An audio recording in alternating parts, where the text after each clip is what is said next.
mesmo que nós estejamos distanciados fisicamente, eu acho que é um meio que nos possibilita fazer isso agora. Eu faço e falo isso de um lugar de uma pessoa que não é muito fã de redes sociais, nem muito de tecnologia. E a Tati sabe disso, né? Sempre puxa um pouco minha orelha para eu ficar mais dentro das redes sociais e etc. Bom, e muito obrigada pelo convite, por estar aqui e poder trazer o que eu vou falar hoje. Eu estou um pouquinho ansiosa, mas... Então eu vou começar até outro... Aliás, eu queria só deixar uma coisinha assim, bem clara. Eu não vou citar referencial teórico, mas isso não quer dizer que eu tirei esse texto de trás da minha orelha, tá? De jeito algum. Tem muita leitura, tem muito trabalho, e na hora que a gente for realmente abrir para os comentários, se vocês tiverem qualquer dúvida, me perguntem, por favor, que eu esclareça o referencial teórico ou qualquer outra coisa também. E vou começar com uma epígrafe, né, de um texto chamado Os Inocentes, do Rubem Fonseca. Eu vou lê-lo, né, para vocês e vou começar minha fala. Os Inocentes.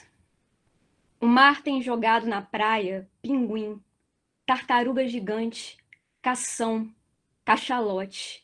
Hoje, mulher nua. Depilada, pareceria enorme arraia podre.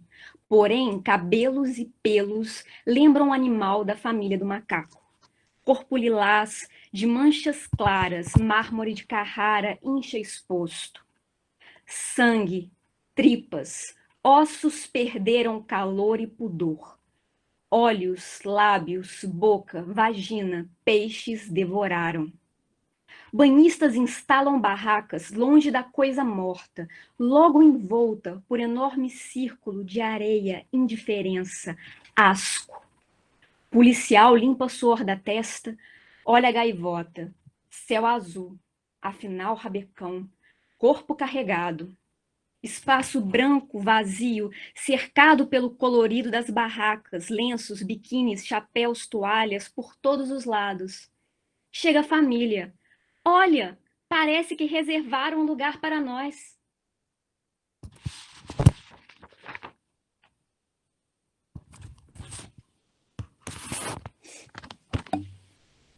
Bem,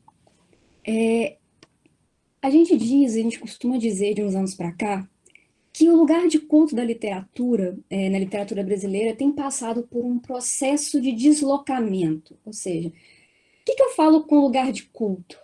Aquela literatura com L maiúsculo, que se diz com L maiúsculo, né? O que é dita boa literatura, aquela tradição no sentido mais engessado, mais cristalizado, daquela lista de autores, né, que a gente tem que ler, que são incontornáveis, que são autores que são cobrados em vestibular, nas faculdades de letras. Então diz que essa literatura com L maiúsculo, ela tem sido relativizada, que esse lugar de culto tem sido deslocado, né, nos últimos anos, por uma série de autores, por uma série de teóricos, de teorias, de conceitos. Mas é importante a gente ter em vista que, se ela foi deslocada, ou se está sendo deslocada, ou se será deslocada, é uma questão de perspectiva, né? Porque eu gosto de dizer que tem uns fantasmas, né, indigestos, que são silenciosamente ali cultuados, no subliminar, no subentendido, né, que permanecem rondando os nossos textos, os nossos escritos e as nossas marmitas literárias, aquele aglomerado de textos que a gente vai colocando ali na nossa vida, no nosso dia a dia, que nos afetam diretamente também, e que são, às vezes, são textos impostos, mas que a gente tem uma ligação muito próxima, que nos leem e somos lidos por eles também, né? Então, não é só uma questão institucional que eu vou falar aqui, é uma questão de afeto, né? E isso, essa questão, esse culto silencioso, ele pode ser visto muitas vezes em citações, referências, argumentos de autoridade. Em qualquer contexto, eu acho que quando eles se tornam uma exigência, uma muleta, dependendo da situação, eles vão trazer isso à tona, né? E essas exigências, elas elas vão trazer consigo, quando nós lançamos mão delas, alguns ritos, né, acadêmicos de autoridade, que é muito próximo de algo que está no nosso cotidiano e que eu gosto de dizer que nos últimos tempos tem estado bem alta, bastante cotado, que é o sabe com quem você está falando.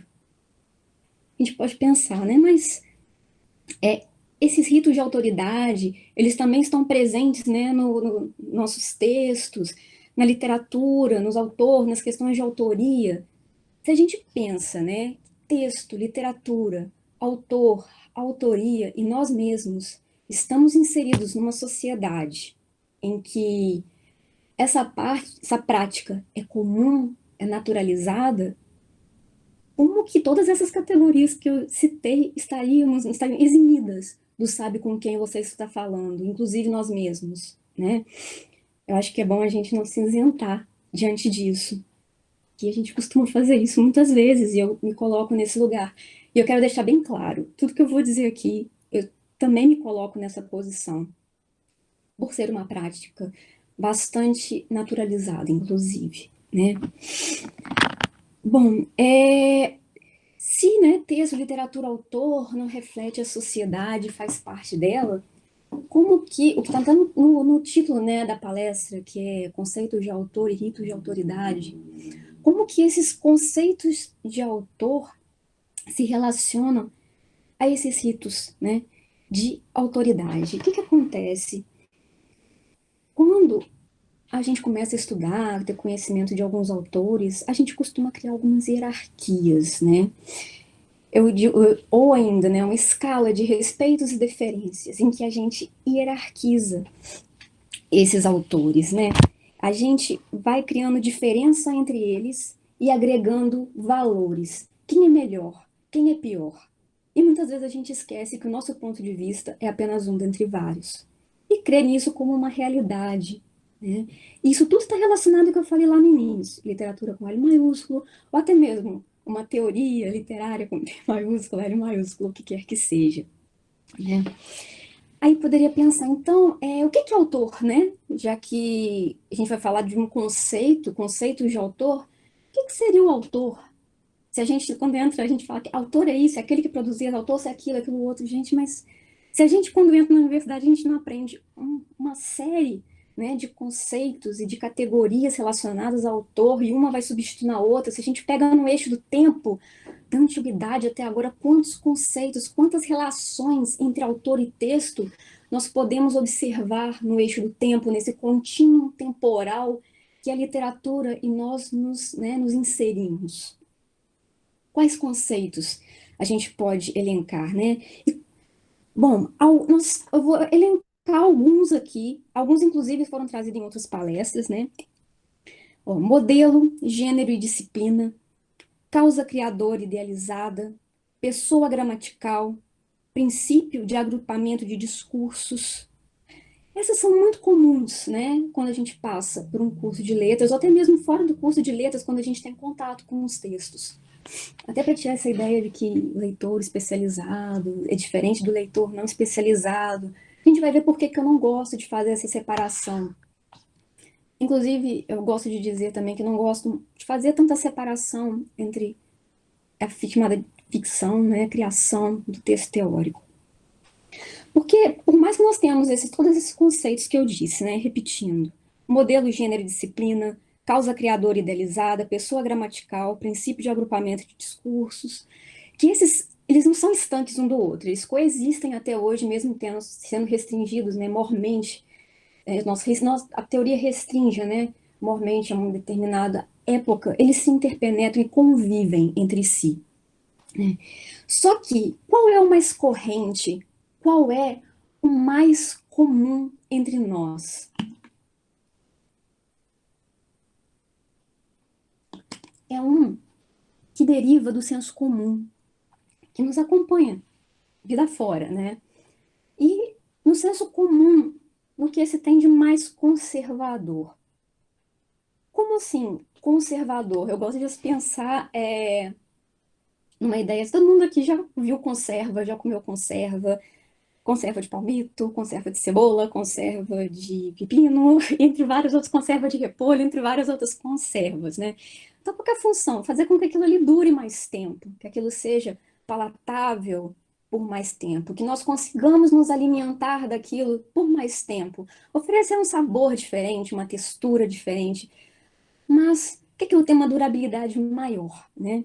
Então, se o senso comum que ele mede conservador é aquilo que ele conserva, que ele mantém vivo no nosso imaginário, no nosso pensamento, nossa construção de pensamento, no nosso olhar sobre o mundo, sobre a sociedade, e sobre o texto, sobre a literatura, sobre a universidade, entre vários outros, né? E qual seria esse conceito? É o conceito do autor relacionado a uma causa criadora. Por que ele seria interessante para esse senso comum que tem de mais conservador? Porque se ele é causa criadora, ele está relacionado a três categorias, que são autenticidade, propriedade e originalidade. E essas três categorias, elas estão extremamente relacionadas, ligadas, né, intrinsecamente à noção de valor. Valor. Outra palavra que a gente aprende a questionar também. Que valor é esse? Um valor simbólico? Um valor econômico? Um valor mercadológico? Que mercado é esse, né? Que valor simbólico é esse? É simbólico em relação à literatura? Vamos deixar isso bem aberto, essa perspectiva de valor, né? Porque esse valor muitas vezes está ligado, seja qual acepção seja de valor, à noção de mercado, de valor de troca. Mas literatura, autoria tão abstrato, nem sempre, né? Se a gente for parar para pensar, a gente vai numa livraria, compra um livro cujo valor é agregado, um valor simbólico que nós colocamos numa escala de respeitos e deferências relacionados ao nome de um autor. Nós escolhemos os textos para os nossos trabalhos também muitas vezes baseado nessa hierarquia, respeitos e deferências, né? Que nós criamos. Como que nós fazemos isso? Poxa, vou usar esse autor porque é mais fácil para eu passar nessa disciplina. Ah, não vou mexer com esse autor não, porque vai dar problema, é muito complicado. Não, nem pensar. Ah, não, esse aí não, deixa isso para o outro, não vale para mim. Porque a gente tem uma ideia de que é tudo muito inalcançável, né? De que é num lugar de culto, muito longe de nós, inalcançável. E nós não podemos lidar. Por quê? Porque tem um valor. Mas até aqui eu estou falando de trabalho acadêmico. Como que isso tem a ver com valor de troca, com verba? A gente sabe que, né, a gente fala, no princípio era o verbo, então a gente sabe que verbo tem a noção de palavra. Verbum, latino palavra, tem um plural como verba, muito parecido com verbo. Então a gente vai ter, na minha fala, sempre que ter verba, tanto palavra quanto esse valor de troca, porque os nossos trabalhos têm esse valor.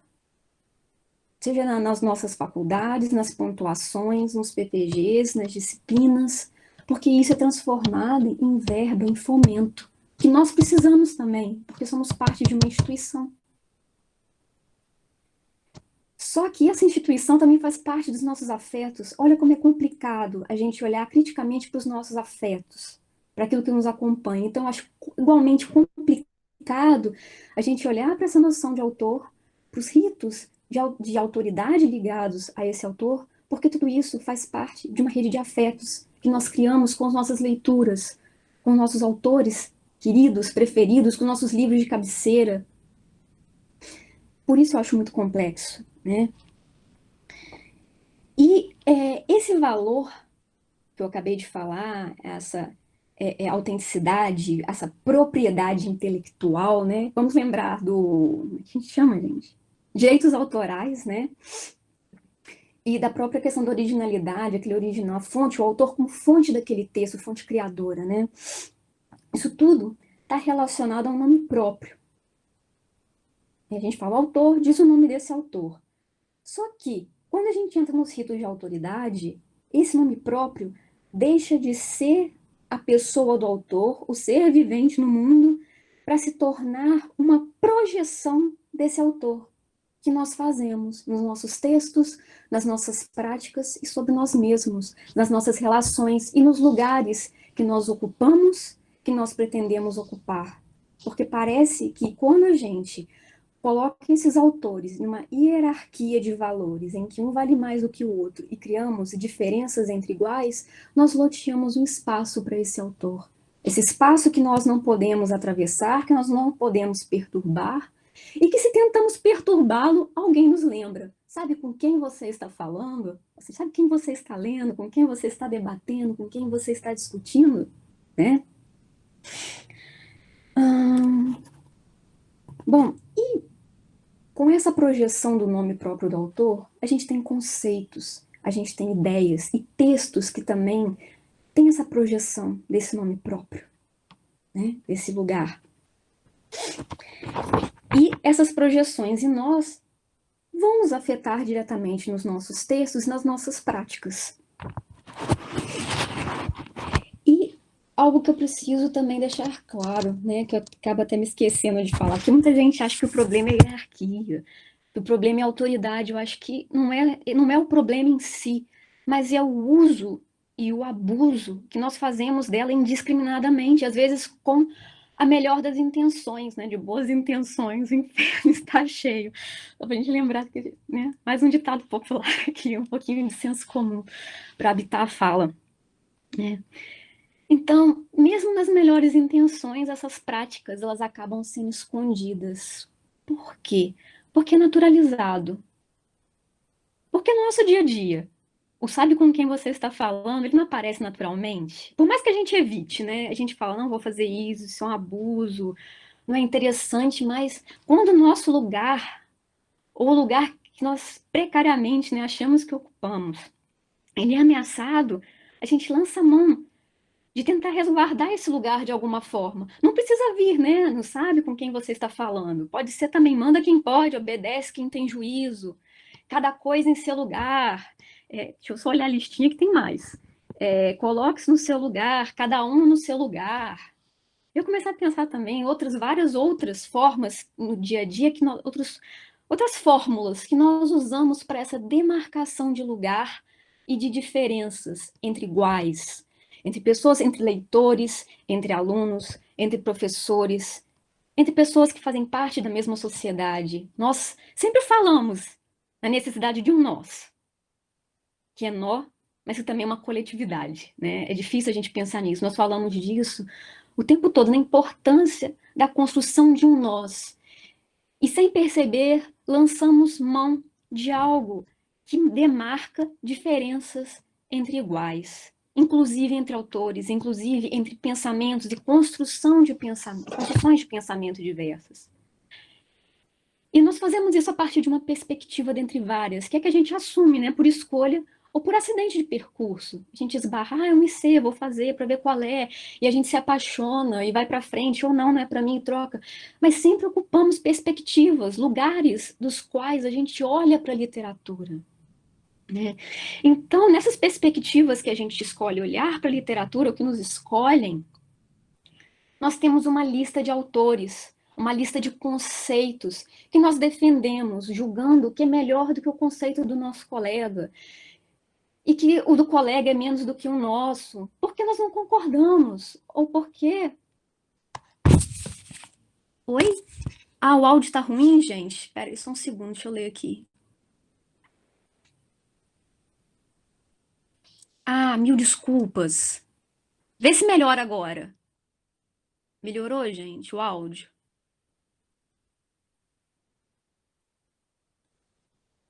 Melhorou o áudio para quem tá fazendo a interpretação? Sim? Se houver algum problema, é só escrever que eu tô de olho. Muito obrigada, gente. Peraí, deixa eu sair daqui agora. É que travou meu chat aqui. Deixa eu ver aqui. Voltou. Peraí, deixa eu só voltar aqui. Ah, tá falando dos conjuntos de autores, de conceitos, de ideias que a gente elenca. Nós julgamos muitas vezes, né, que eles são melhores do que o colega, do que o outro. Por quê? Faz parte do nosso ponto de vista. Olha como a gente acaba criando um conhecimento a partir de determinados nomes que nós asseguramos, com os quais projetam sobre nós essa mesma escala de respeitos e deferências, nessa hierarquia que nós criamos em nós, para que nós possamos, né, julgar o trabalho do outro menos relevante que o nosso. Olha que complicado. Eu acho isso muito, muito complexo. E eu não acho.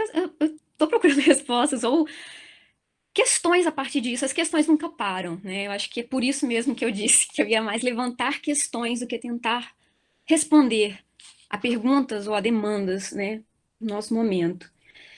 E esses rituais acadêmicos de autoridade, nós lançamos mãos para segurar ou para legitimar o nosso trabalho, o nosso ponto de vista, os autores que nós escolhemos, tanto de forma institucional quanto afetiva, né, eles são muito silenciosos, eles nos rondam em silêncio. É como se nos olhassem sem serem vistos. E isso se torna algo natural no dia a dia, por ser tão comum, por ser tão corriqueiro, fazer parte do nosso cotidiano. E eles acabam se tornando uma. A gente fala tanto em normalidade hoje em dia, voltar à normalidade, porque se torna uma norma. É naturalizado, se torna uma norma, vira uma normalidade. E isso se dá muitas vezes, né, por convivência, ou seja, convivemos tanto com isso que passa batido, né? A gente meio que dorme no ponto diante dessas coisas. Por conveniência, nós reconhecemos aquilo, nós fazemos uso porque é bom naquele momento, porque é útil, né? Utilitarismo, utilidade, ou por conivência. A palavra latina da qual se origina significa fechar os olhos. É quando nós fechamos os olhos, não queremos saber, não queremos falar e apenas nos afastamos. Que eu acho. E eu acredito que todas essas três possibilidades fazem parte das práticas de todos nós, em maior ou menor grau, e às vezes sem que a gente pare para refletir, né, pensar. Por isso que eu falei que eu gostaria muito de criar um espaço aqui para a gente refletir sobre isso, inclusive enquanto eu falo, eu vou revendo, inclusive, o que eu tinha preparado para hoje. É. Bom, é como se a gente continuasse comendo aquela conserva. Eu falei que tem de mais conservador. A gente vai comendo aquela conserva. O gosto vai ficando estranho. A gente vai se sentindo mal, vai tendo um revertério aqui, um acolá, o estômago vai ficando ruim, ruim, e a gente continua comendo, porque apesar de ter passado um pouquinho do ponto, essa conserva alimenta, ela nos alimenta, é o que temos, né? De alguma forma, é uma das nossas opções de nos mantermos alimentados, vivos e pensando. De que forma? Não sei. E alimenta. E alimenta com o quê? Essa conserva passada, de certa forma, que nos acompanha ao longo da nossa vida, né? É um pouco arriscado comer a conserva, mas a gente continua comendo e continua passando mal. E resistindo e sobrevivendo, inclusive, a essa conserva, que eu acho uma coisa interessante para a gente pensar e refletir. A gente sobrevive a isso. Mas como a gente sobrevive, né? Bom, e nessa confusão toda de tudo que eu venho falando, né, a gente tenta organizar mesmo, organizar os nossos conhecimentos, organizar as nossas leituras, os nossos autores, nossos afetos e desafetos dentro da universidade. E a gente acaba, né, para isso, dividindo, segmentando para compreender e hierarquizando para ordenar. É muito próximo do nosso discurso científico, né, do fazer científico, de um trabalho de pesquisa. E com isso a gente vai criar essas diferenças, querendo ou não, né? E quando a gente faz essa divisão, esse loteamento, a gente faz isso em nome de cruzadas pessoais ou coletivas. Eu uso a palavra cruzadas porque ela traz uma ideia de fé, de crença, de algo que nós nos lançamos não apenas, né, só institucionalmente, mas que envolve afeto. E a gente crê que está fazendo o melhor e a gente faz o nosso melhor. Sempre que pode, ou muitas vezes. Eu gosto de pensar que a gente faz o nosso melhor. né? Eu gosto de pensar nisso. Não sei se fazemos de qualquer forma, mas e nisso tudo a gente acaba fazendo o quê? Loteando esses lugares que nós ocupamos com esses autores cristalizados, né? Enrijecidos para ocupar esse lugar que parece ser reservado e reservado como se fosse um lugar de direito para esses autores, para eles ocuparem esses nomes próprios que balizam os nossos trabalhos, os nossos pensamentos e que nos livram muitas vezes do perigo das nossas ideias, que nos livram do nosso próprio, nossa própria construção de pensamento quando ela se torna perigosa para nós, para nossa vida acadêmica. Como nós vamos. É como se a gente fosse uma luva que a gente usa para colocar a mão dentro do formigueiro, para cutucar o vespeiro, né? Se a gente transforma isso, a gente não assume o perigo e escamoteia com o nome de outro, o que que nós estamos fazendo? Se não cultivando esse lugar do morto, né? Que eu chamo de lugar do morto, por quê? Esse lugar de culto. Por isso que eu coloco, né, conceitos de autor, ritos de autoridade, lugar do morto na literatura brasileira. Porque até mesmo na tentativa de criar conceitos ou leituras que fujam desse lugar de culto, né, que tentem tirar o autor desse lugar que é tão intrincado da noção de valor, a gente acaba o quê? Cavando um outro loteamento, uma outra cova. Essa cova que é lugar de cultivo, né, que nós adubamos esse lugar desse morto. E não é o corpo morto, mas essa projeção que enrijece o texto, que enrijece nossas práticas silenciosamente, né? Porque o lugar de culto é um lugar de cultivo, mas é um lugar distanciado de nós. Mas nós também queremos ocupar esse lugar de culto, direto ou indiretamente, conscientemente ou não, né? Isso acaba reverberando nossos textos, nas nossas relações acadêmicas, nos nossos afetos e nos nossos desafetos. Uhum. Fiz uma listinha para não ficar divagando sem rumo e criando metáforas em cima de metáforas, né? Ahn, bom, é, falei. Bom, e continuando, olhar para o lugar do morto é olhar para nós, para as nossas práticas, para os nossos textos, para os nossos conceitos.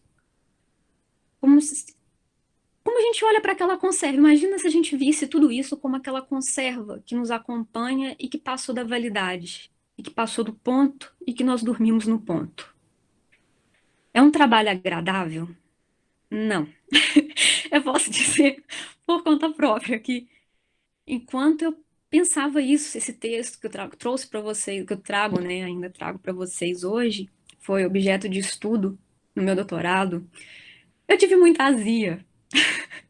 Foi indigesto e continua até hoje. Quando eu falo aqui, às vezes meu riso não é porque eu acho engraçado, é porque é incômodo, inclusive para para mim, que estou aqui falando para vocês sobre isso, né? Então, eu olhar para um conjunto de práticas que nós admiramos, que nós queremos estar ali, aquele lugar, de uma forma crítica, e se colocar na posição do criticado ao mesmo tempo. Não é agradável. Assim como não é agradável também continuar comendo daquela conserva. Chega uma hora que a gente tem que fechar os olhos mesmo, porque a aparência não é nada agradável. Nada agradável. Mas a gente continua comendo. A gente pode até fazer uma conserva nova, mas vai chegar um tempo que vai vencer o prazo da validade. Ela vai perder, né, o seu valor de consumo. Ela vai deixar de ser própria para consumo, mas continua tendo algum valor na nossa partilha, né? Dos textos acadêmicos, nossas partilhas acadêmicas de um modo geral, porque não só os textos, né? Nós convivemos entre nós através dos nossos textos, dos nossos afetos, dos lugares que nós ocupamos e que desocupamos continuamente. Ocupar um lugar é violento, por tudo que a gente vem falando, né? Esses lugares loteados. Desocupar também é violento, porque a gente pode pensar, é muito fácil sair de um lugar, de uma conservinha ali, no lugar do morto, né, do defunto que tá ali, não, tá fedendo, tá feio, é aquele chorume. tá ruim, vamos para outro, mas às vezes o afeto e o costume, eles se tornam um entrave. Mas aí quando nós vamos para outro lugar loteado, a gente começa a ver que é uma cova. Não é um lugar que a gente planta ali em verso, em liras, a nossa cultura, o nosso sabor e o nosso saber, né? Às vezes até mesmo o sabor, ele é loteado, porque os nossos afetos também são institucionalizados de uma certa forma. Eles fazem parte desses lugares que nós ocupamos, né? Ah, e ocupar esses lugares é também saber que nós estamos coabitando com esses mortos. É o lugar do morto. São esses autores enrijecidos, cristalizados, conservados e que impede com que a gente olhe de uma maneira mais crítica, mais reflexiva e que a gente não aceite ser determinadas conservas que nos são oferecidas, né? Não é grátis, né? De graça tem injeção na testa? De graça até conserva estragada? Será? Às vezes sim, né? Eu posso dizer, às vezes sim. Eu gosto de dizer algo e que é quase que um clamor, né? Que não nos isentemos. Não criemos um certo privilégio em que a gente se afasta disso. Porque ter privilégio é ter um lugar específico e loteado. É uma outra forma de lugar do morto. Quando nós dizemos, estou num lugar privilegiado, eu me isento disso.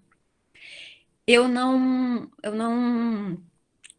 compactuo com essas práticas. Também é uma forma da gente dizer, o meu lugar é melhor do que o seu. Sabe com quem você está falando? E é complicado a gente perceber isso, ainda mais hoje em dia. Que a gente liga o noticiário, a gente escuta assim, manda quem pode, obedece quem tem juízo, sabe com quem está falando, cada qual no seu lugar. Saber que isso faz parte da gente. Nos textos, nosso lugar de afeto, né? Em que a gente se mistura com os autores, com o que a gente lê. Nós somos lidos e lemos os textos. E a gente vai cada vez lendo mais e se enchendo de teorias e de textos, que faz parte do processo, eu digo. E eu faço isso com prazer, né? A gente vai se enchendo, vai se entulhando. Que o entulho também é um lugar de afeto. Eu gosto de falar que não é só um amontoado indistinto. É um lugar de afeto, é um lugar de história, é um lugar de ruína. E a gente vai se enchendo disso, né? A gente vai fazendo tudo isso para tentar compreender o que nos cerca. E ao mesmo tempo, na tentativa de compreender um processo violento, que segrega, que distingue iguais, a gente acaba reafirmando o que é paradoxal e que faz parte do nosso dia a dia. Estão me ouvindo, tá ok? Aqui a câmera aqui congelou para tradutora de sinais, ok? Belezinha. Bom, e como que a gente, nessa tentativa, né, de se alimentar das teorias e de criar esses lugares, a gente costuma criar utopias, que é um lugar que não existe, utopia, vem topos, né, de lugar. E qual que é o risco dessas utopias, né? Se a gente pega utopia, a palavra utopia é um não lugar, é algo no que vir a ser, sempre apontado para um futuro, né? Porque se não existe, ele não existe agora no presente. Outra possibilidade para a utopia é a palavra quimera. Quimera é sonho, né? Mas também é uma besta mitológica formada por várias partes desconjuntadas, como se fosse um Frankenstein, né? E a gente corre o risco, né, de ao tentar escapar do lugar do morto, numa tentativa crítica mesmo, com a melhor das intenções, né? A gente acaba por criar nossas quimeras, os nossos Frankensteins, né? E de ter um monstro que nos ronda em silêncio, como o próprio lugar do morto. Esse morto nesses pedaços desconjuntados que nós tornamos coesos. Muitas vezes porque nós precisamos que ele seja coeso para que nós continuemos com o nosso trabalho, né?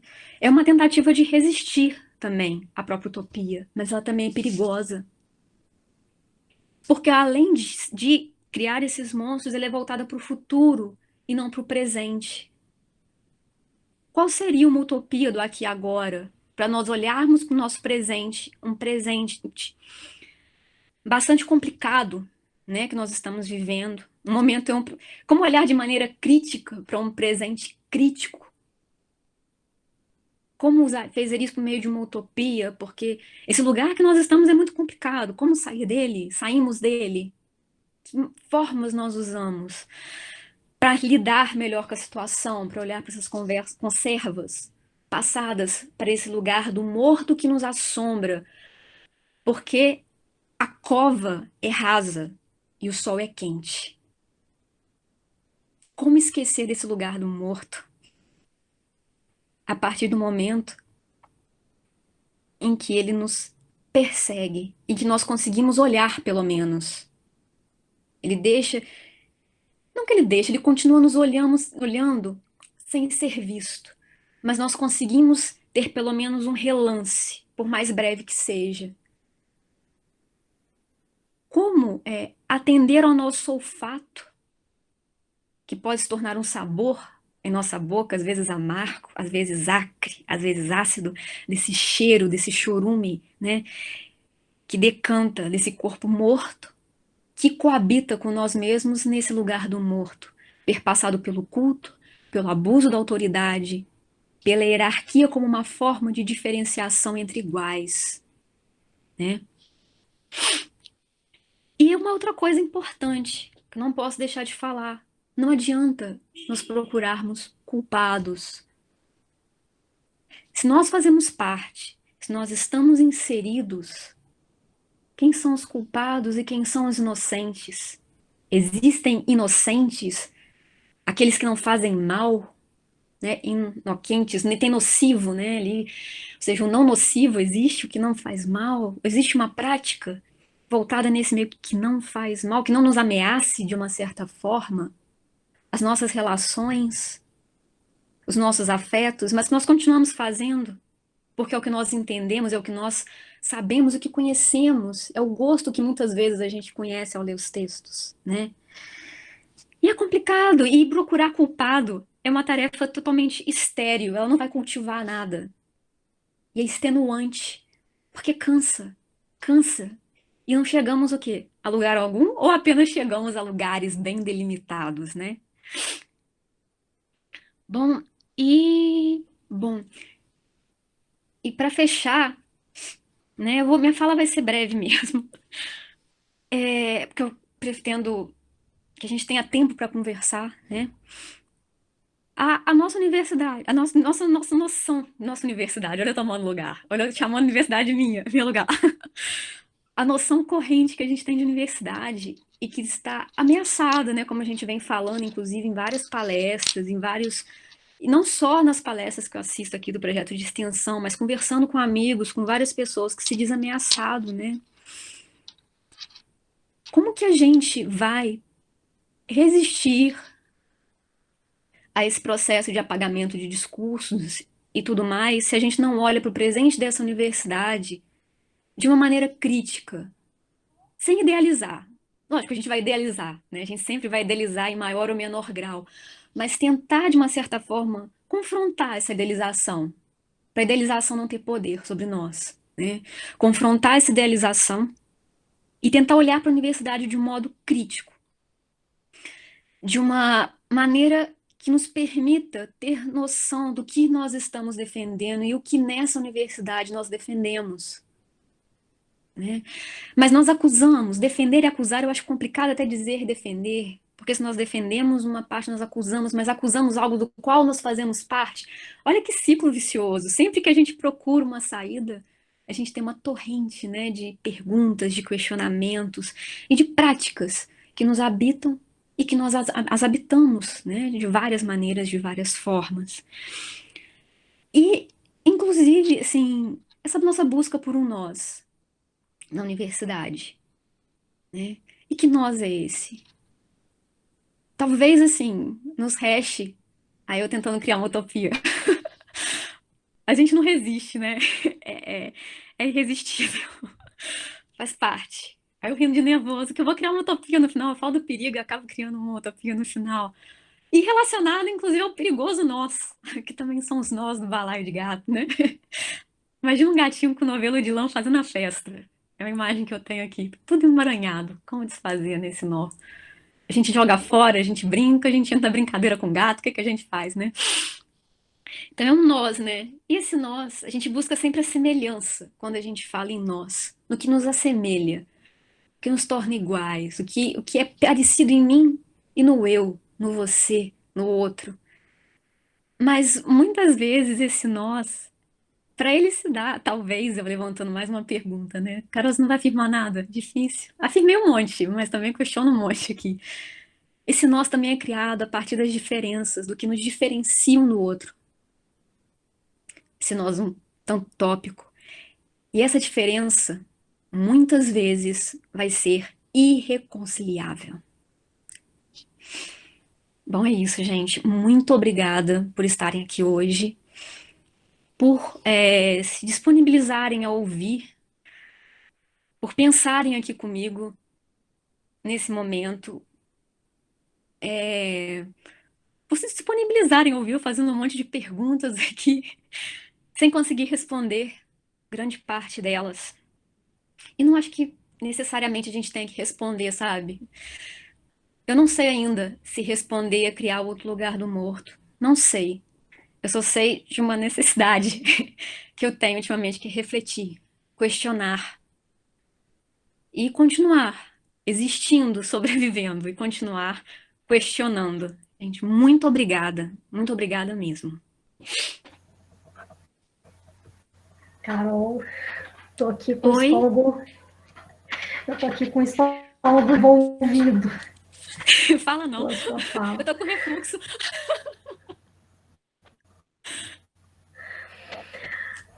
A, as suas reflexões, elas têm essa característica sempre, né, Carol? Você fala de uma maneira suave e desfere flechadas. Pessoal, eu gostaria de abrir para participação, até porque algumas das pessoas que estão aqui ouvindo não vão poder ficar muito tempo. Então, antes de eu falar qualquer coisa, eu gostaria de abrir para participação. Fiquem à vontade para perguntar.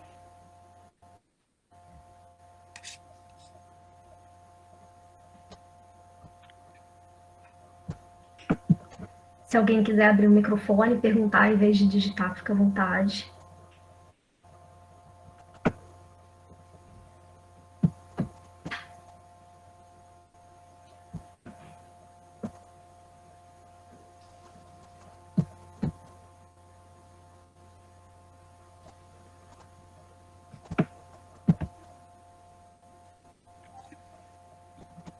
A Carol fala de forma suave, empolgante, nos leva a pensar. Obrigada. Mas é outra coisa que eu gosto de dizer, é não aceitar também o que eu digo aqui. Briguem comigo, por favor, questionem, senão essa palestra ela já é um lugar do morto, né? Para vocês me ajudarem a levantar esses questionamentos, porque a gente olhar para o que a gente mesma faz é muito complicado, então eu preciso desse diálogo. Eu agradeço muito a vocês. A gente sempre a gente sempre vai criar um novo tipo de autoridade. Né? Não existe não existe a democracia total, né? A hierarquia dos autores mais lidos faz isso. A, talvez por conta dessa hierarquia de vendas de pseudo-filósofos se vendendo, né, como se tivessem alguma resposta para o mundo, tenha nos trazido um lugar de autoridade máxima.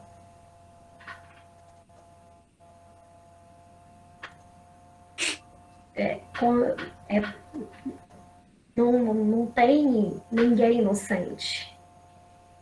Ninguém compra o de Carvalho porque ele traz inquietações. A gente compra e consome porque gosta da conserva.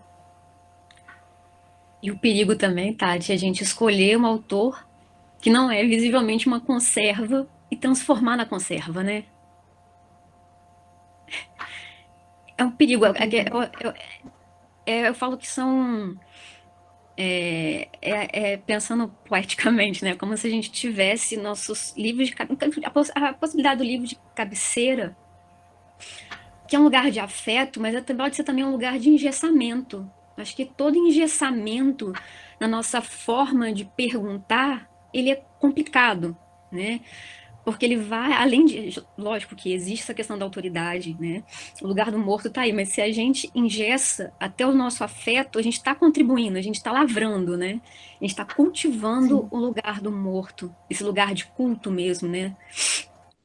E é um problema. Às vezes, eu não sei se eu posso dizer isso de Carvalho, porque eu nunca li. Mas um dia ainda pretendo ler, assim, até porque eu gosto de dizer que eu sou uma leitora Eu voraz não de li, não, nem vou best-sellers. ler. Não precisa. Eu não Eu sei, eu vou não ler, sei. não. Mas eu gosto de entender o lugar de fala, até pra gente poder brigar e dizer assim, olha, tô brigando, tô brigando com isso, eu li, de certa forma, até a necessidade de conhecer, né? Dividir, vou segmentar, vou ler para conhecer, para segmentar, vou tentar me imbuir de Mas, uma Carol, tem coisa autoridade que para já falar. Oi? tem coisa que nasce morta.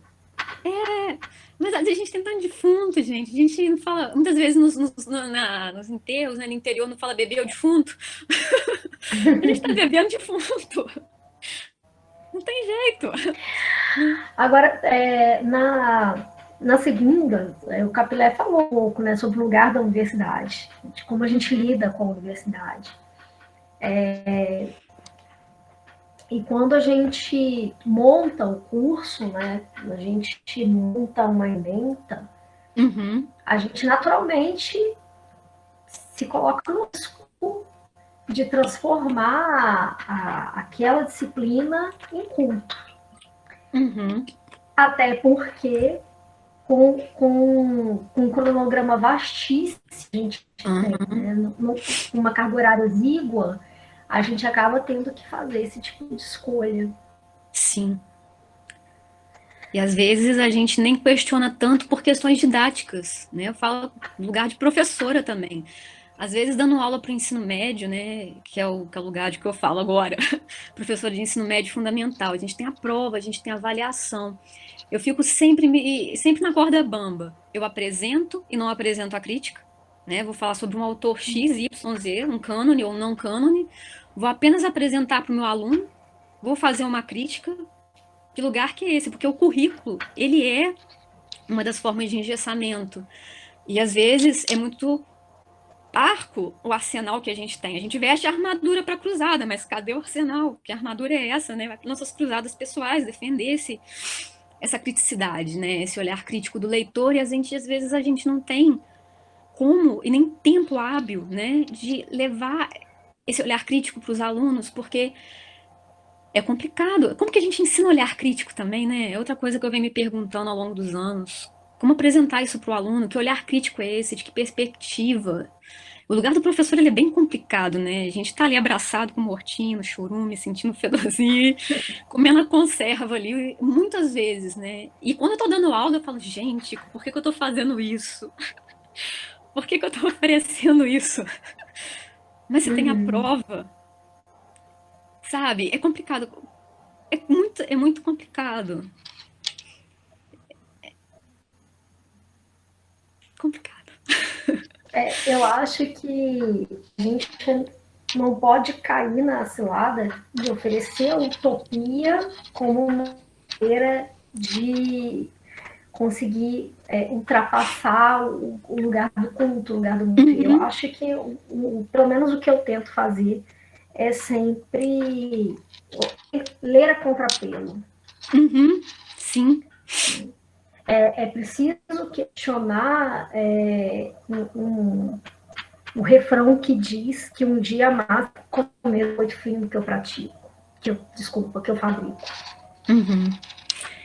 A gente precisa entender que acho que não precisa de. É complicado a gente falar precisa, necessário, mas é como se fosse algo que nos impelisse adiante também, né? A utopia não pode vendar. Porque se a gente for parar para pensar, né? A venda, né? A venda, que é o substantivo do verbo vender, que está relacionado à relação de troca e venda, e a venda com que nós tampamos os olhos, né? Que nos vendamos. E às vezes o tecido que tampa o olho é o próprio texto, né? Nossas tramas que nós criamos para seguir adiante. É complicado separar, né, o valor, esses valores, né, das vendas que colocamos para encarar o valor de venda que faz parte do nosso dia a dia, né, pela convivência, pela conveniência e pela conivência. Que às vezes a gente fecha os olhos mesmo. É difícil no dia a dia, quando a gente vê, nossa, acabei de mandar uma carteirada, nossa senhora, acabei de demarcar meu lugar.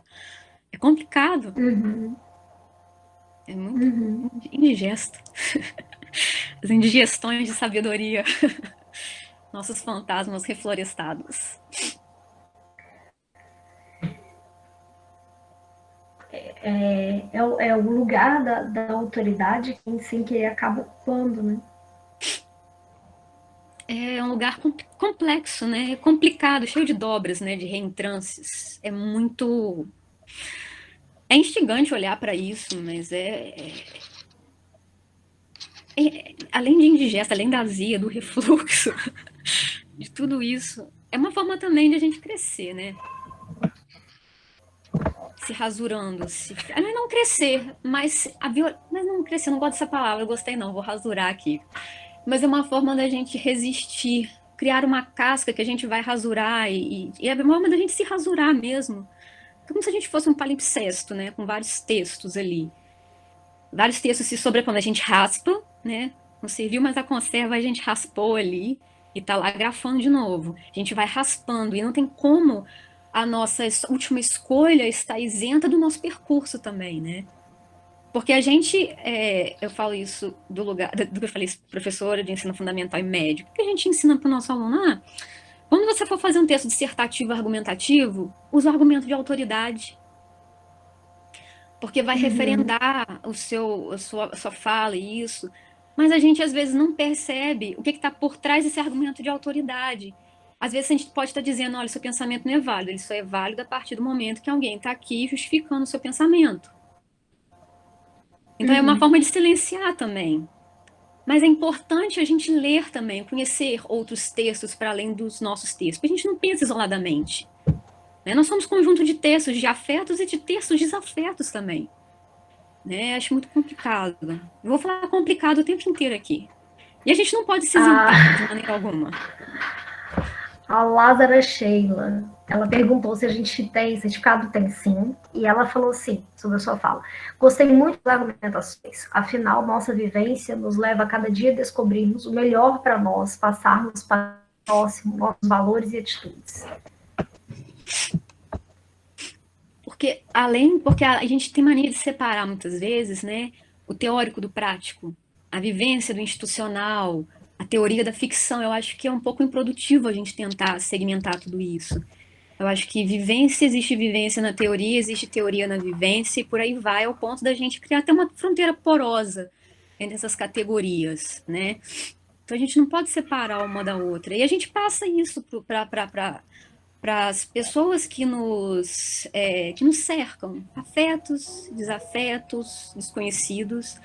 A questão é que a gente não pode apenas passar, mas esperar um diálogo, ou esperar, mas estar pronto para o diálogo e para a contestação, né? Porque não adianta só passar, a gente oferece, a gente não passa. Eu acho melhor, eu gosto mais da noção de oferecer, né? Como se a gente tivesse ali um banquete, um self-service, em que a gente monta a nossa marmita ali, com nossas vivências, nossos textos, vivências, textos, e que a gente vai comer aquilo ali.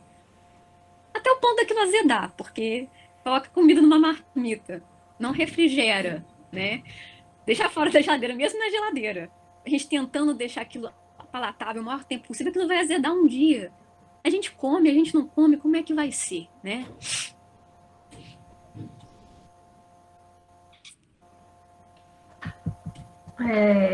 O Ricardo disse assim: na educação infantil, falamos muito sobre o processo de criação da autonomia e que os próprios professores, através da sistematização, acabam atrapalhando a luta por essa educação que constrói indivíduos ativos. Sim, até por também eu trabalho com crianças e eu vejo que muitas vezes eu peço assim, escreva um texto, mas o que eu escrevo? Eu falo, tem um lado da sistematização que eu acho bastante interessante, porque ajuda, de certa forma, a gente sistematizar. Se a gente apresenta muita coisa distinta para o aluno, vai apresentando, apresentando, e não cria relações, não estou dizendo aquela sistematização que engessa, né? Uma sistematização que é a única fonte de conhecimento, mas alguma sistematização. Não sei que sistematização é essa, porque seria uma utopia, uma sistematização perfeita, que não enrijecesse o aluno, que tornasse um ser pensante, enfim. Mas, de uma certa forma, relacionar esses conteúdos, eu acho que isso já é sistematização. Porque sistematização é criar um sistema de relações. E nisso a gente vai hierarquizar, de alguma maneira, para facilitar esse conhecimento, né? Ou a própria criança vai, de uma certa forma, criar sistematizações, nos apresentar essa sistematização. Eu acho que a gente pode, assim, apresentar a sistematização e não reprimir o aluno quando ele apresenta uma outra sistematização. Né? Eu acho que isso é Uhum. interessante. Não uma coisa que vai tolher o aluno, mas alguma sistematização ele existe. Porque se a gente impõe muito, o aluno vai perdendo a voz. Se a gente pede uma redação, como foi suas férias? Uma redação bem comum, né? Aquela mais comum da vida escolar, e o aluno não consegue nem escrever sobre as próprias férias. Ou pior ainda, o aluno até escreve, mas fica tão doido pro final que ele faz uma lista só de atividades e não tem prazer nenhum em escrever o texto. E ainda, ele não consegue, como aquilo é uma atividade, todo aquele prazer da atividade das férias não vai pro texto, porque aquilo ali é institucional.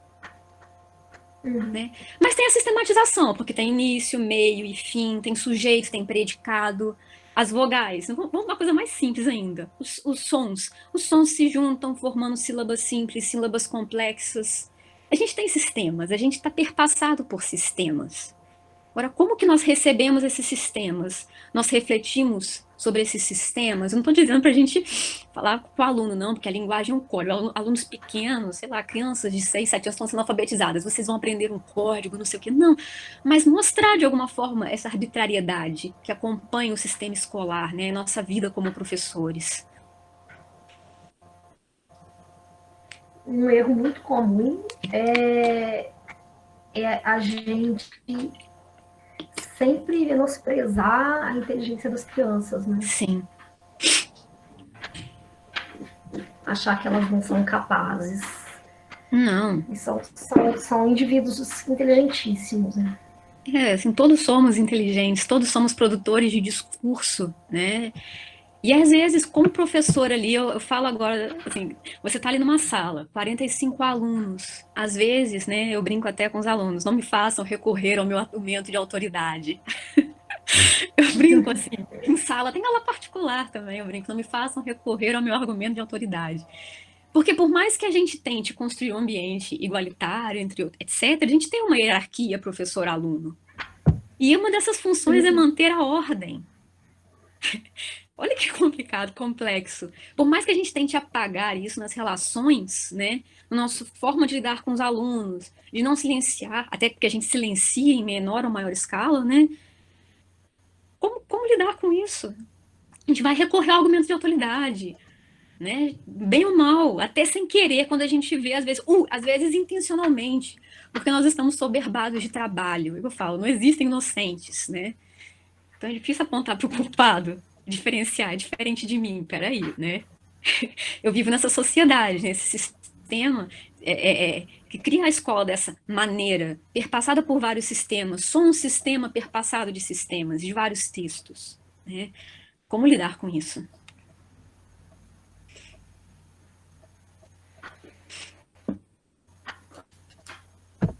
Pessoal aqui aplaudindo, Ricardo.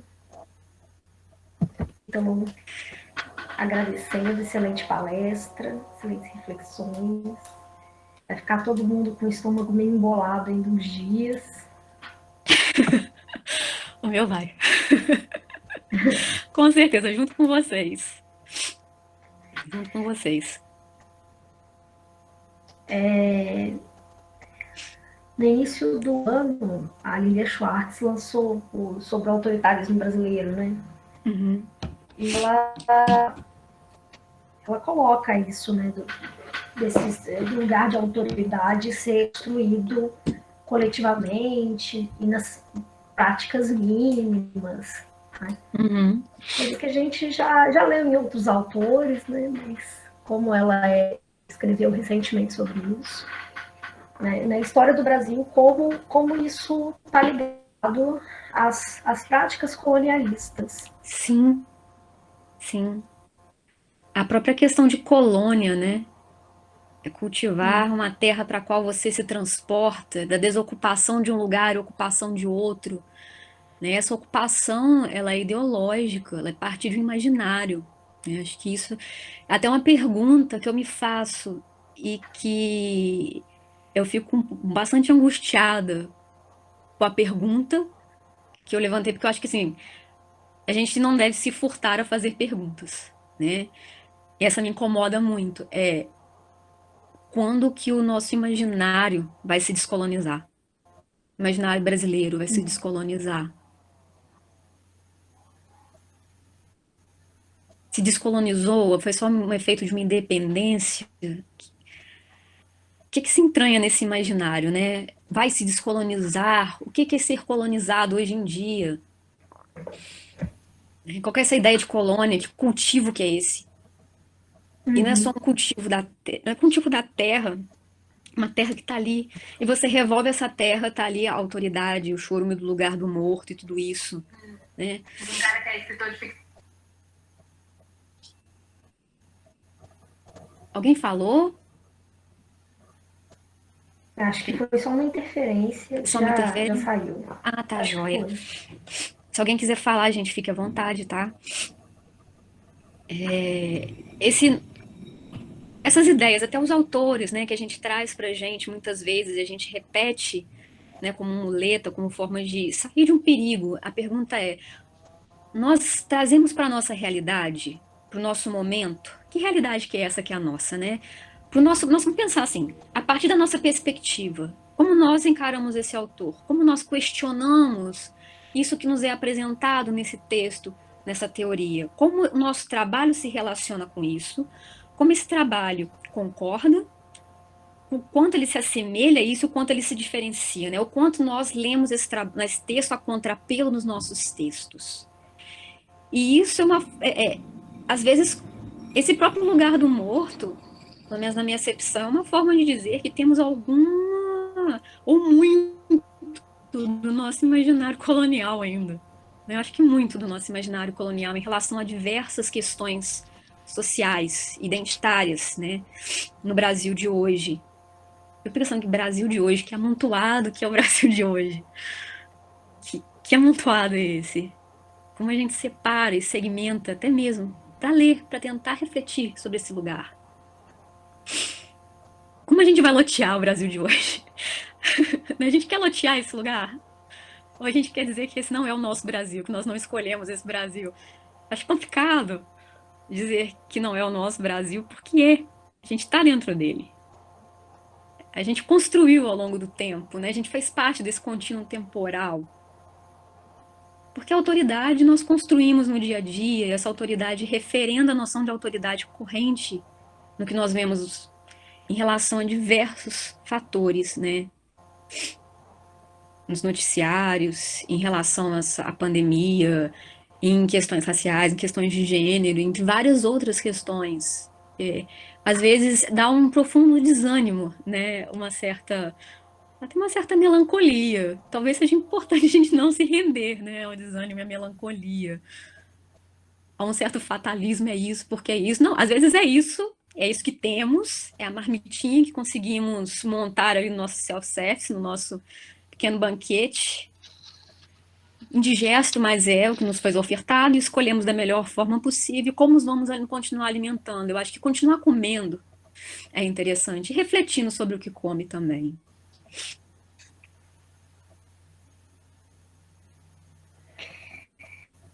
São questões para se pensar por muito tempo. Sim. E é importante a gente ter a dimensão de que precisamos fazer escolhas daquilo que frequentamos, lemos, comemos. O Ricardo voltou e falou assim: ó, estou assistindo o seriado Versalhes e é incrivelmente esclarecedor sobre a história da monarquia. E fico aflito vendo quão próximo está nossa atual situação. As cenas da série causam muito impacto. Aí ver o clamor da população pedindo um olhar empático do rei. Vale muito a pena assistir para aprendermos mais sobre esse autoritarismo.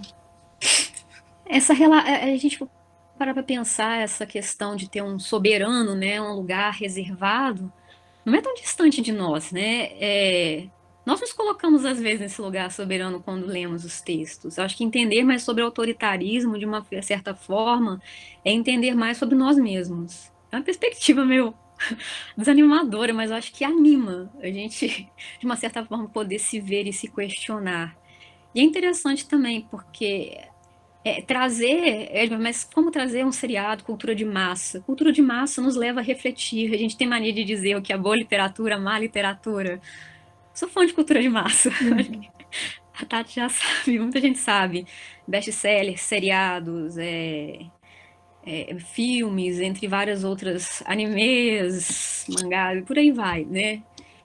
Isso traz um conhecimento, porque se fala conosco, nós somos capazes de refletir sobre nós mesmos, mas é o olhar que nós temos, né? Não só aceitar, como nós fazemos com a própria teoria acadêmica das universidades, com a literatura com L maiúsculo, com esse conjunto de autores, mas sempre questionar, independentemente de qual seja esse texto, qual seja a origem criadora desse texto. Porque se nós dissemos não vamos refletir sobre X ou Y, né, e vamos refletir sobre tal coisa no lugar, a gente está estabelecendo uma escala de respeitos e deferências e hierarquizando os textos. Como tornar qualquer texto matéria de questionamento? É utópico, mais uma utopia. Uhum. Mas acho que o texto, independentemente de qual ele seja, ele pode ser cristalizado e uma fonte prende o lugar do morto. A nossa atitude, eu acho que é bastante importante em relação a isso. Né? E que atitude que é essa? Qual que nós tomamos, né?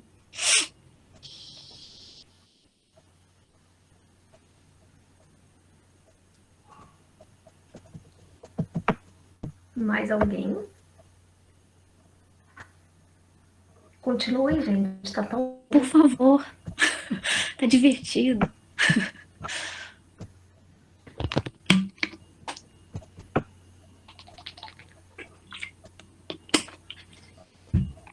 Falei indigesto, porém divertido.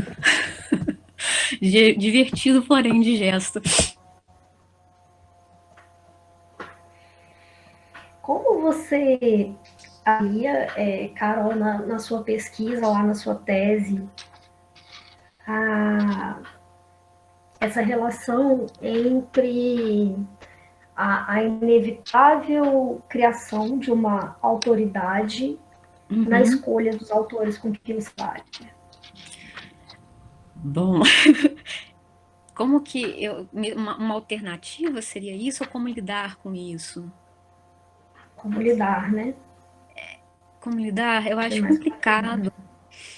É a pergunta que eu tentei responder na tese, Tati. Uhum. É uma das perguntas que eu me fiz, né? E que eu acho que eu não consegui responder. Eu acho difícil, tanto é que só um adendo para falar dessa dificuldade, né, de ocupar esse lugar. Até falo que é uma tese de trincheiras, né? Não é da batalha a céu aberto, é da trincheira. A gente esconde, vai lá, batalha, batalha, volta, fica assustado com medo, recua, vai, volta. Porque é bastante complexo, assim. Tanto é que uma breve história, né? Eu tinha um projeto de tese e que eu não consegui manter esse projeto de tese afinal. Tudo bem, todo mundo passa por isso, acho que todo mundo revê vários momentos, né? O próprio projeto. Mas eu vi de uma impossibilidade de continuar, né? porque eu vi que os autores que eu tinha escolhido ler, no caso Oswald de Andrade, Sérgio Vaz, entre vários outros teóricos, eu não citando nomes dos textos, eu vou trabalhar com antropofagia, na verdade, né? Minha tese, o lugar do morto é apenas uma parte da tese, é um dos conceitos que eu trouxe aqui para a gente discutir, né? É apenas um recorte ali, como se fosse tirando um bife para hoje, né? Do meu corpinho lá, do corpinho de fundo da minha tese. Tinha um bifinho e trouxe para hoje. Eu trabalho com antropofagia, na impossibilidade da antropofagia, justamente por conta desse lugar do morto, por conta da questão do autoritarismo, né? Essa autoridade, ora no texto, que a antropofagia a gente ao ler, né? A gente vai colocar ora no texto, ora no autor, ora no leitor. Tanto é que a gente às vezes mata o autor para colocar autoridade no leitor, né? Tem sempre uma autoridade na questão da relação nossa com os textos, com a produção dos textos, etc. E nessa impossibilidade de escrita, a única coisa que permaneceu da minha tentativa de escrita inicial, logo até antes mesmo, enquanto eu escrevi o projeto, foram poemas. Que eu só conseguia expressar aquilo, expressar de maneira enviesada, precária, até para mim. Eu não percebi o que eu estava fazendo, optando pelo poema. Eu falei, estou escrevendo meu projeto para seleção, eu tenho que escrever esse poema, tem tudo a ver com o que eu quero fazer, e não sei o quê. E hoje eu vejo, eu quero alguma coisa, falando assim, isso não funciona. Tanto é que a poesia foi a forma de eu entrar nessa pesquisa. E o próprio texto, o texto da tese em si, tenta romper um pouco, rasurar essa distinção entre ficção e teoria, né? Criação, ficção, teoria. Porque é uma forma de hierarquizar. Em alguns momentos na minha tese, um vai ressaltar mais que o outro, é óbvio, porque equilíbrio é uma utopia, né? Ele não existe. Mas eu senti a necessidade de uma escrita poético, literária, teórica, não só uma escrita teórica, acadêmica, mas teórico, acadêmica, poético, literária, de tentar fazer a minha própria quimera, né? Um próprio Frankensteinzinho ali, para tentar expressar, mas eu não consigo, mesmo assim, não tem uma resposta. Acho que cada um de nós tem as suas estratégias. E a gente vai revendo essas estratégias ao longo do percurso, né? Ao longo do que a gente vai escolhendo comer. Porque também fala, manter um olhar crítico, mas um olhar crítico a partir de qual perspectiva? E qual que é melhor? Entende que vem sempre essa hierarquização, eu acho complicado. É difícil buscar uma saída.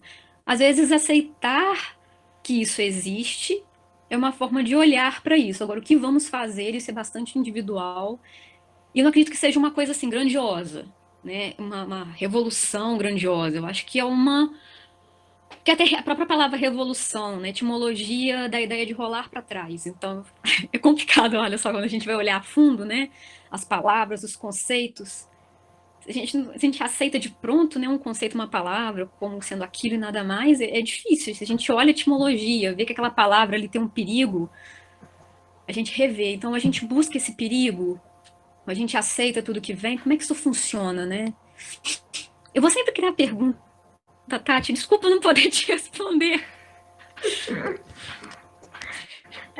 Acho que o nosso papel aqui é incomodar uns aos outros. O Ramon falou assim, ó, fazer um gancho com a fala da professora Tatiana sobre escolhas. Fiquei pensando que nossas escolhas são feitas antes mesmo de decidirmos. Ela perpassa o contexto cultural histórico, nossa perspectiva de mundo, esse lugar do morto. E fiquei pensando, como sair?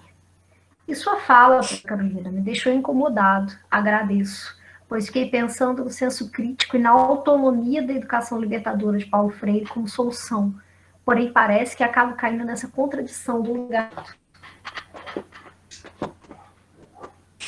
Se a gente escolhe os nossos autores de cabeceira, né?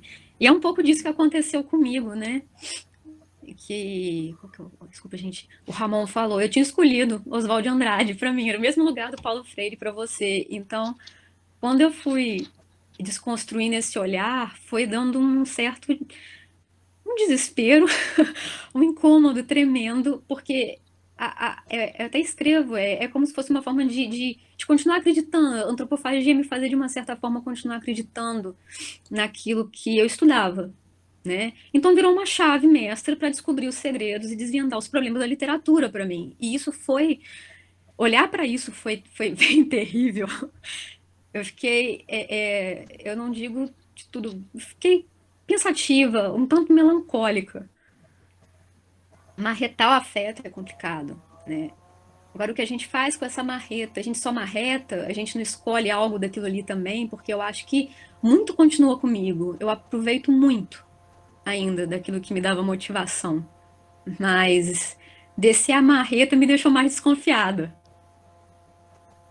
E fiar, né? Confiar é complicado. Né? No nosso dia a dia mesmo, é complicado confiar nos outros em volta da gente, ainda mais num contexto polarizado como o nosso, né? É complicado confiar a nossa discordância, né? Como que você discorda se isso rompe amizades, rompe relações familiares, né? Como confiar a nossa discordância com algo, com alguém? E de que forma levar isso também para os autores, não só nos autores, né? Pensar para a nossa vida, nosso posicionamento. Como fazer isso? As relações tão estremecidas, né? Ainda mais nesse contexto de distanciamento, né?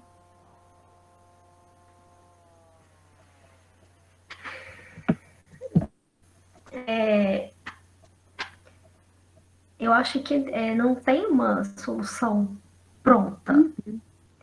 É, Né? No caso de um país que ainda permanece com uma ideologia colonialista, como nós, principalmente, mas existem estratégias de sim, resistência. Eu de acredito que sobrevivência. de sobrevivência, de resistência, e eu acredito que a mais importante é escolher o que comer, abrir mão da conserva.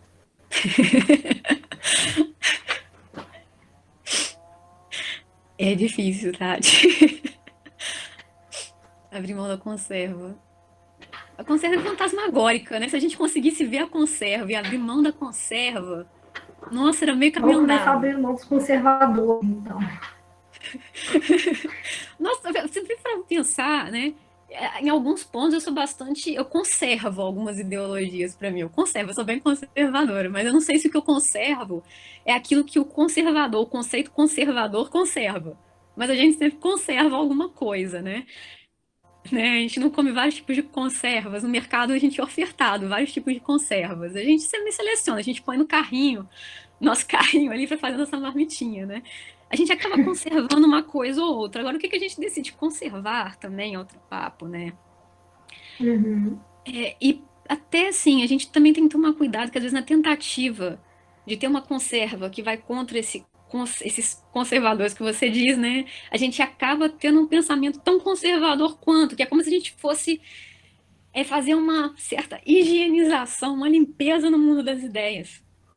E isso também é segmentar. É complicado, né?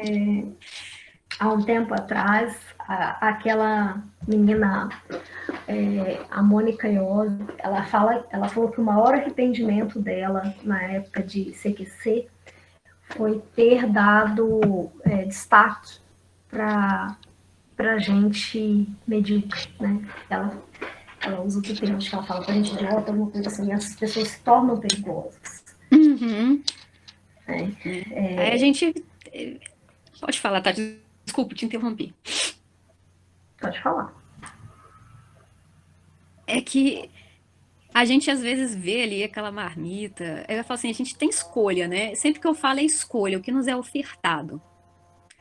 Uma coisa é a gente escolher dentre vários, outra coisa é a gente limpar a prateleira e deixar só as conservas que a gente quer. Eu acho que senão é o mesmo. Entende o perigo? Quando eu falo de. Então você acha que sempre vai ser uma conserva? Sempre vai ter uma conserva ali. Cabe a gente escolher. A conserva vai existir de qualquer maneira, porque os pensamentos são muito variados, as pessoas são muito variadas. Os modos de lidar com o mundo, eles são muito variados. E a gente não pode, de certa forma, a gente aprimora nossas escolhas, a gente evita escolher certas coisas, mas impedir a existência Eu acho complicado. É como se a gente dissesse, alguém dissesse para nós assim, o que você escolheu comer não pode existir, Uhum.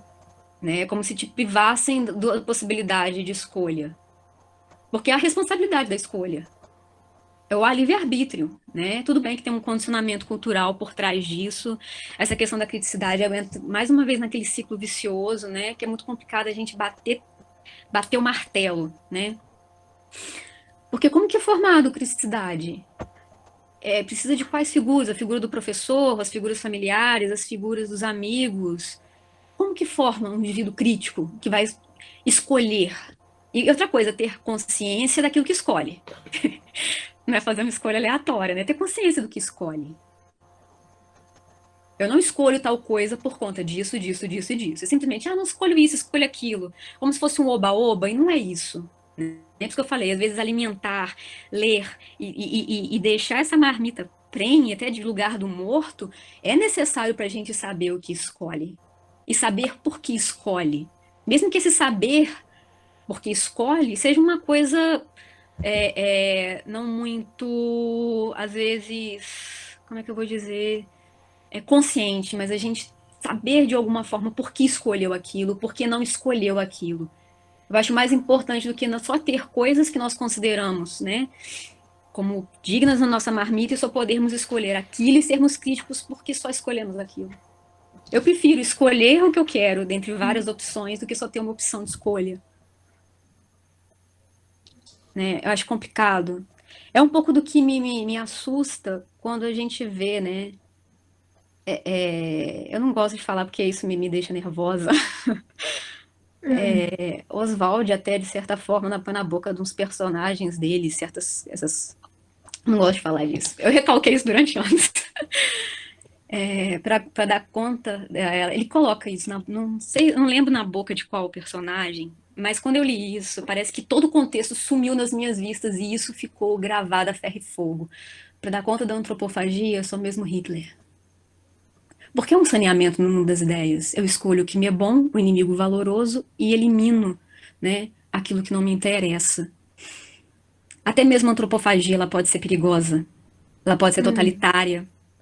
Se eu escolho o todo do qual o outro escolhe, da possibilidade de escolha do outro, eu sou um totalitário. É a questão da confiança que a gente não tem. Como confiar nesse contexto? Confiar sem restringir é difícil. Eu tendo a optar pela restrição. É uma tendência.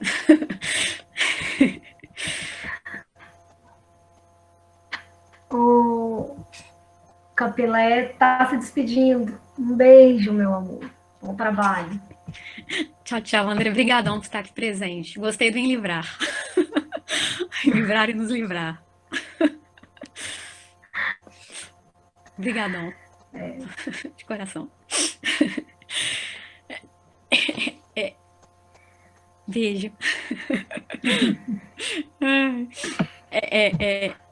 É complicado, né? Essa falta de confiança que a gente tem no próximo. Amar o próximo como a ti mesmo. Eu acho que a gente poderia pensar. Ultimamente a gente tem conseguido, né? Amar nosso inimigo como ele nos ama. Né? Muito Nossa. próximo disso. A gente passa por isso, velho. É outra porrada que eu levei lendo isso. Eu tava lendo. A gente tem mania, às vezes, de negar a nota de rodapé. Olha o lugar do morto falando. Nota de rodapé é referência. Trazer um pouquinho de lugar do morto aqui, lendo. Ai, meu Deus, o texto. Ai, Freud. Esqueci o texto. Civilização, quem é que fala, gente? Deixa eu olhar aqui que eu vou lembrar agora. Tá vendo? Até quando eu. Você Você pode dar um lugar fala do o morto, né? Da civilização. Ai, tá vendo? Ó, cadê? Eros e Mal-estar. Civilização, Não, mal-estar na civilização. Tá Mal-estar na discutindo a Civilização. civilização. Do amar o próximo como a ti mesmo, a nota de rodapé tá lá. Ame seu inimigo. É outra coisa que também ficou marcada indelevelmente, né? Amar os inimigos como eles nos amam, assim, ama o seu inimigo como ele te ama. Eu acho que é isso que a gente consegue, de alguma maneira. Como amar o próximo, né? Como? Se a gente não confia na possibilidade de escolha. Se a gente não. A gente tende, né, a limitar isso. É complicado. É muito tenso. Como a gente vai rever esse lugar, né? Não, eu não costumo, eu não costumo dar colher de chá pro Oswald, não. Eu sei. Eu sei. Na verdade, eu acho que a antropofagia tem muita culpa. Nosso modernismo, nosso romantismo, nossa história toda, né? Nós temos nossos corpos, né? Nossos mortos que a gente carrega conosco, né? A gente carrega. E os modernistas, muitos mortos, né? Porque eles continuam uma tradição que dizem rejeitar. É porque é muito difícil a gente. Como lidar com a tradição, né? A gente fala, nossa, rejeito tal e tal e tal coisa. É uma tradição. Vamos dar um exemplinho aqui. A gente, é um pouco complexo, mas lá vai. A gente diz, né, que o modernismo é antirromântico, que Oswald é antirromântico. Como que no romantismo, né? Algumas ideias. Que ele até é contra o romantismo, contra uma série que fala da própria noção.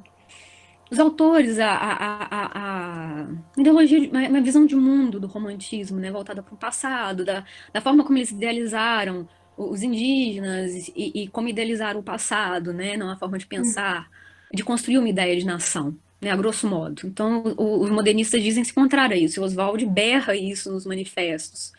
Só que ele vai recorrer a categorias muito próprias do romantismo para criar antropofagia. Então, de uma certa forma, ele se posiciona contra, argumenta muito bem, contrária a essas categorias, mas quando ele fala em revolução, em utopia, né, só para citar duas, de várias outras, revolução é bastante romântica, a utopia é bastante romântica, porque elas são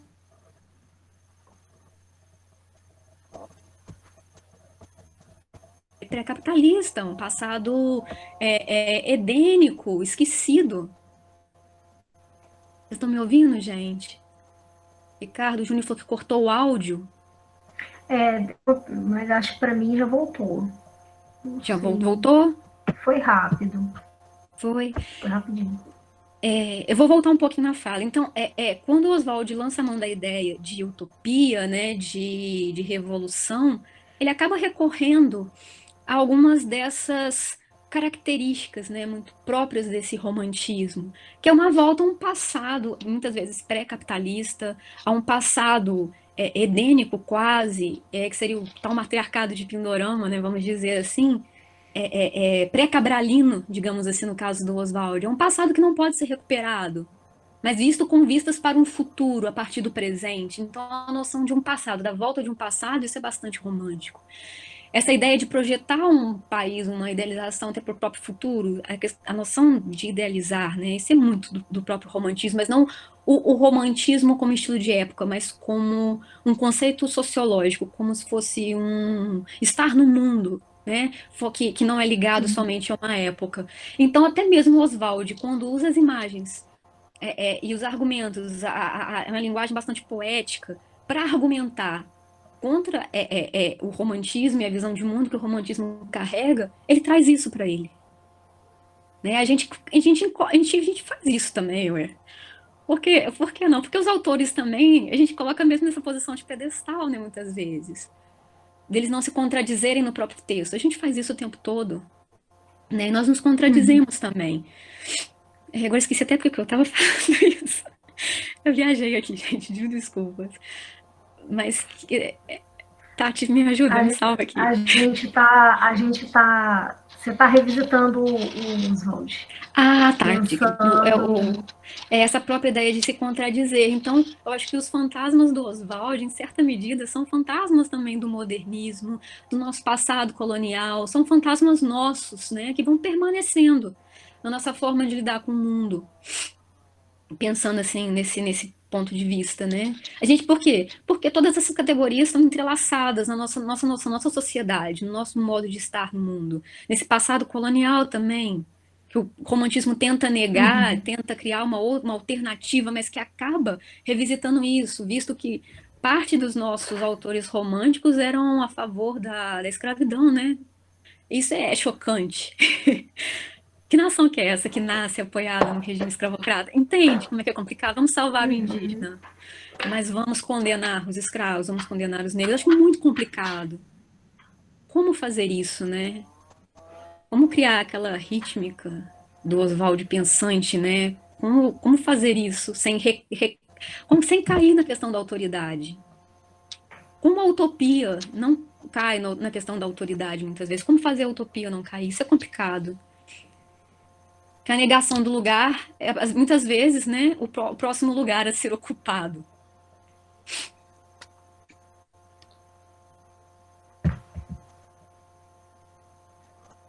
É, eu continuo, eu continuo achando que o que salva o modernismo são os poetas que vão revisitá-lo depois dos anos 50. A gente precisa revisitar sempre, né? Eu acho que a palavra-chave é essa, Tati, que você usou, revisitar, né? Revisitação. Sempre estarmos dispostos a revisitar os outros, a nos revisitar, revisitar os textos literários, teóricos, até para a gente entender Uhum. também, né, que até o texto literário, né, um poeta que revisita o outro, não é só meramente um texto literário para deleite ou para fazer a gente pensar a partir do ponto de vista da literatura, mas também nos faz pensar a partir de um ponto de vista teórico. A gente esquece que a literatura também traz em si o texto uma teoria formulada para aquele texto, né? Até quando eu leio antes da minha fala o Rubem Fonseca, eu estou me fiando nisso. Aquele texto também Uhum. traz uma elaboração teórica, né? Também é fonte teórica para entender. Ou parece, né? Olha, parece que guardaram um lugar para nós, né? Como que isso surge no nosso imaginário? Como a gente pode tornar esses textos, essa revisitação, como criadores, né, como poetas, como escritores de textos ficcionais, textos teóricos ou textos teóricos, porque a teoria é uma fiction, é uma montagem, né? Uhum.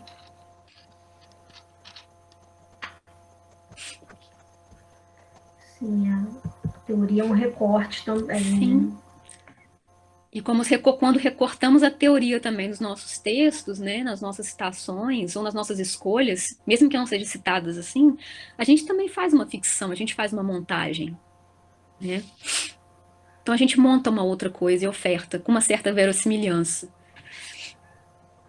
Porque às vezes, né, esse construto, né, ficcional, essa montagem tem uma aparência de verdade bastante persuasiva e nos convence muito mais às vezes até do que a própria, entre aspas, verdade, né?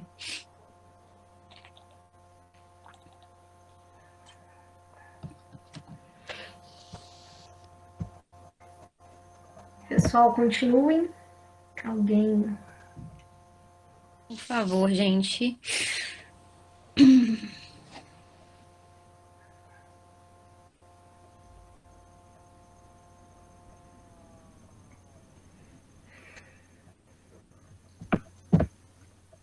A azia temperando, gente.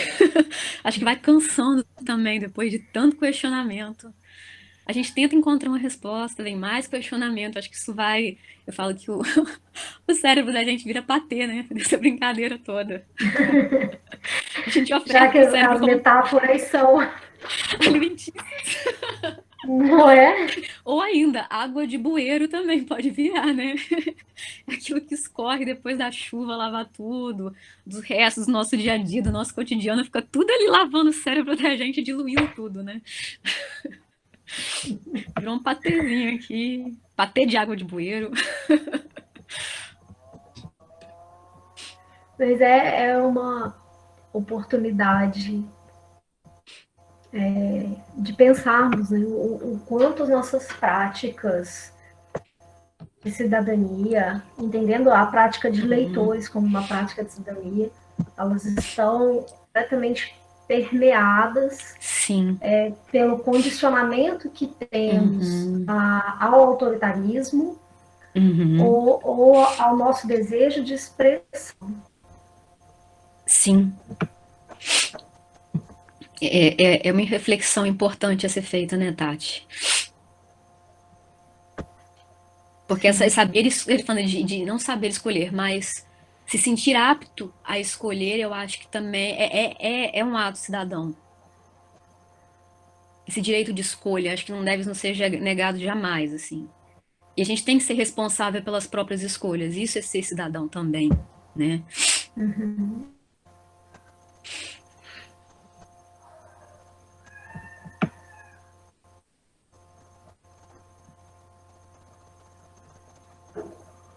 Mais alguém?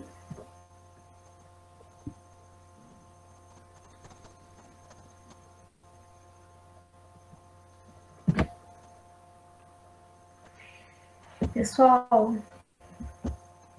se ninguém tiver mais nenhuma pergunta, acho que eu vou deixar a Carol passar também. Na Ficamos quinta, cansados, né? não, amanhã, né, às 19 horas, temos a palestra com o professor Tarso. Ele vai falar sobre democratização dos meios de comunicação, Estado de Direito, políticas públicas. Então, fica o convite para que participem da palestra amanhã.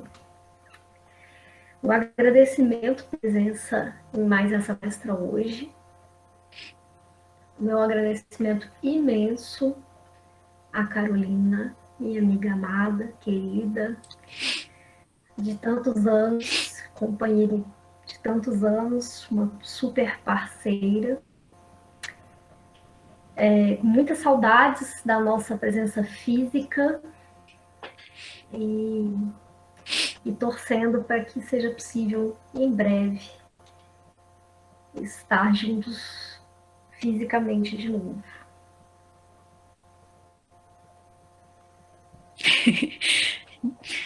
E eu agradeço muito o convite mais uma vez, Tati. Até porque a gente tem o hábito, né, de soltar nossos paquetes em conjunto, discutindo pessoalmente, né, também. E de sempre nos colocarmos, né, muitas vezes a gente se questionar, né, uma ou outra. Acho que isso faz parte da amizade. E eu lembro uma vez que, quando eu estava escrevendo a tese no início, a Tati leu o meu primeiro rascunho, aí eu me emocionada, falando assim, Tati, ler o texto é, é afeto, é se importar com o outro, estar presente também, né? Não essas palavras, que eu não lembro mais o que eu usei, mas é a intenção de que aquilo ali era afeto, é tentar fazer parte da vida do outro, interferir, né? E eu não esqueço de que ela falou, solta o seu paquiderme. Sim. Eu não esqueço disso. E eu soltei o paquiderme. Eu acho que também é uma forma de soltar o paquiderme em mim mesma, né? Acho que é isso, soltar a marreta. Não ter medo de soltar a marreta em mim, né? Nessas formas todas. E o convite hoje também foi uma forma de eu voltar a fazer isso, assim, em conjunto com todos vocês.